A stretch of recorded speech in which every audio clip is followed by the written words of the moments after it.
ഓസ്ട്രേലിയയിലെ വിക്ടോറിയ സംസ്ഥാനത്തെ ജനങ്ങളുടെ ജീവിത ചെലവ് കുറയ്ക്കുക എന്ന ലക്ഷ്യത്തോടെ ദിവസേന 3 മണിക്കൂർ സൗജന്യ വൈദ്യുതി നൽകുന്ന പുതിയ പദ്ധതി പ്രഖ്യാപിച്ച് സർക്കാർ. വിശദമായ റിപ്പോർട്ട് ഓസ്ട്രേലിയയിൽ നിന്നും ക്രിസ്റ്റീന ബെന്നി തയ്യാറാക്കി.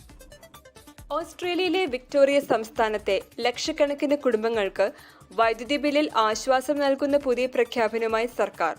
2026 ഒക്ടോബർ 1 മുതൽ സംസ്ഥാനത്തുടനീളം ദിവസേന 3 മണിക്കൂർ സൗജന്യ വൈദ്യുതി നൽകുന്ന മിഡ് ഡേ പവർ സേവർ പദ്ധതി നടപ്പിലാക്കുമെന്ന് സർക്കാർ അറിയിച്ചു. രാവിലെ 11 മണി മുതൽ ഉച്ചയ്ക്ക് 2 മണി വരെയാണ് ഉപഭോക്താക്കൾക്ക് സൗജന്യമായി വൈദ്യുതി ലഭിക്കുക.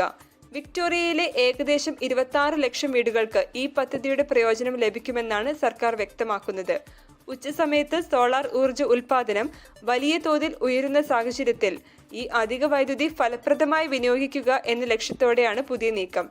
Washing machine, dish washer, hot water system, air conditioner എന്നിവ പ്രവർത്തിപ്പിക്കുന്നതും ഇലക്ട്രിക് വാഹനങ്ങൾ ചാർജ് ചെയ്യുന്നതും ഉൾപ്പെടെയുള്ള ഉയർന്ന വൈദ്യുതി ഉപയോഗമുള്ള ജോലികൾ ഈ സമയത്തേക്ക് മാറ്റാൻ സർക്കാർ ജനങ്ങളോട് അഭ്യർത്ഥിച്ചു. ഈ മാറ്റത്തിലൂടെ വിക്ടോറിയയിലെ കുടുംബങ്ങൾക്ക് വർഷത്തിൽ $100 മുതൽ $1000 വരെ ലാഭിക്കാനാകുമെന്നാണ് പ്രാഥമിക കണക്കുകൾ സൂചിപ്പിക്കുന്നത്.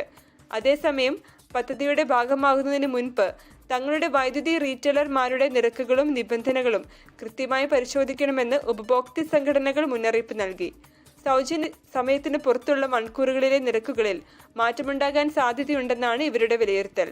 ഓസ്ട്രേലിയയിലെ തന്നെ ഏറ്റവും വലിയ സൗജന്യ വൈദ്യുതി പദ്ധതികളിലൊന്നായ ഈ നീക്കം ജീവിത ചെലവ് കുറയ്ക്കാനും പുതുക്കാവുന്ന ഊർജ്ജത്തിന്റെ ഉപയോഗം വർദ്ധിപ്പിക്കാനും സഹായിക്കുമെന്നാണ് വിലയിരുത്തപ്പെടുന്നത്.